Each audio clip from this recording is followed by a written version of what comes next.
Hi friends, it's Mrs. Fowler. For those of you who know me, you probably know that I enjoy reading and I also enjoy reading aloud.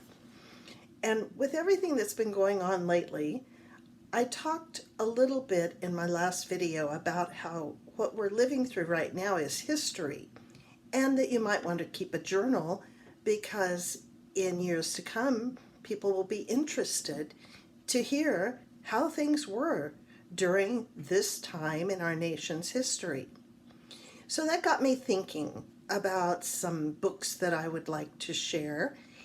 And I'm going to do a read aloud today. I'll do the first chapter and the introduction of a book that's called Code Talker.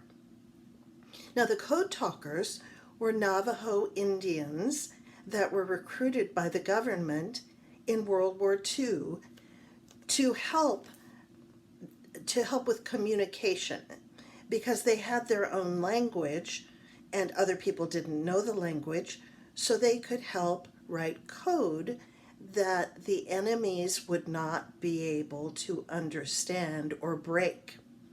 So let me just read you what the back of the book says. Here's the book. Throughout World War II, in the conflict fought against Japan, Navajo code talkers were a crucial part of the U.S. effort, sending messages back and forth in an unbreakable code that used their native language. The Navajo Marines saved countless American lives, yet these brave soldiers weren't able to tell anyone, not even their families, about their contribution. Until now. So this is a book about the Navajo Marines of World War II. And just to let you know, my father was a pilot during World War II. He flew off an aircraft carrier called the Wasp. So most people, well, right now, the veterans that are still alive from that war are generally 100 years old or older. So this is a story that you won't be able to hear, which is another reason why people keep records and write things down so that we can learn from history that's happened from people who might no longer be with us. So let me begin with the introduction. Here's the dedication. This book is dedicated to those who have always, in proportion to their population, volunteered in the greatest numbers, suffered the most casualties, won the most Purple Hearts and decorations for valor, and served loyally in every war fought by the United States against foreign enemies, from the American Revolution to Afghanistan and Iraq, to the American Indian soldier. So what they refer to as Indians in this book, we would probably refer to now as Native Americans.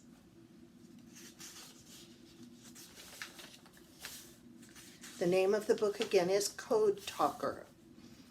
And this is an introduction to the book from the gentleman who wrote it. Listen, my grandchildren. Grandchildren, you asked me about this metal of mine. There is much to be said about it. This small piece of metal holds a story that I was not allowed to speak for many winters. It is the true story of how Navajo Marines helped America win a great war. There is much that I must remember to speak for this metal, to tell its story as it should be told. I must remember not only the great secret with which I was entrusted, but also all that happened to me and those like me. That is a lot. But I think that I can do it well enough.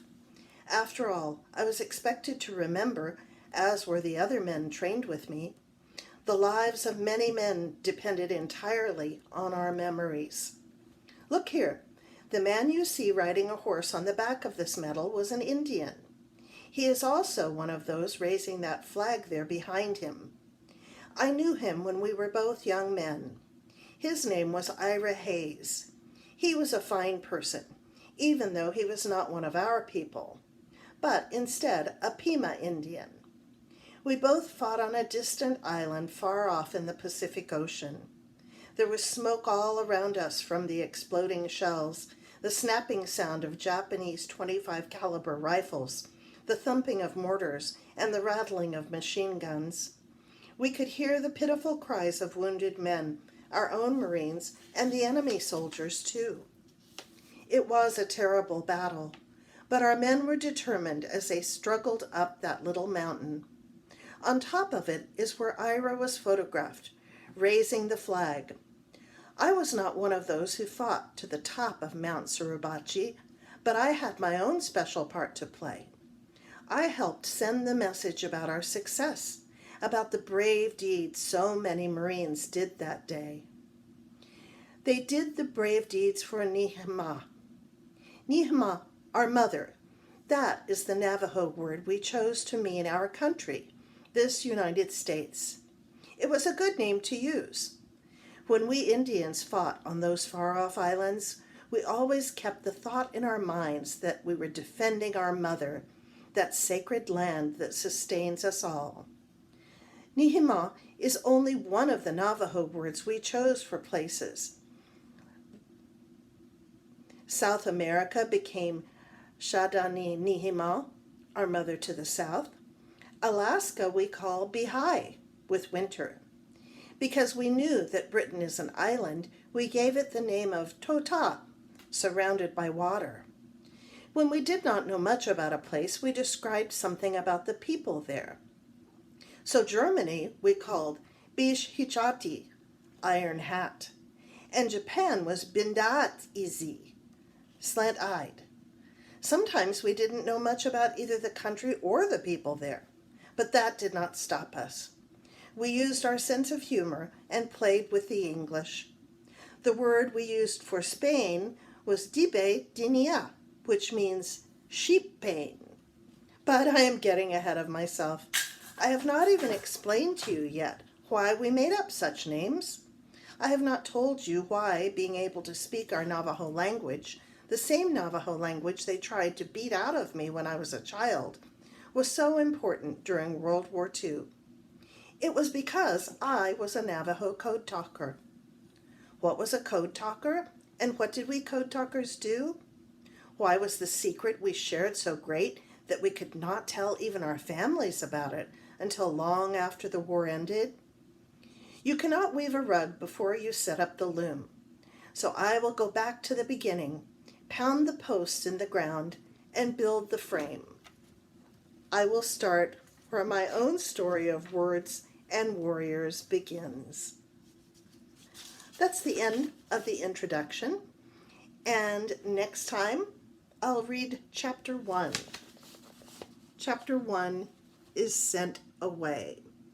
And the medal that he was talking about is this medal that was awarded to the Navajo Code Talkers by the United States government for their service.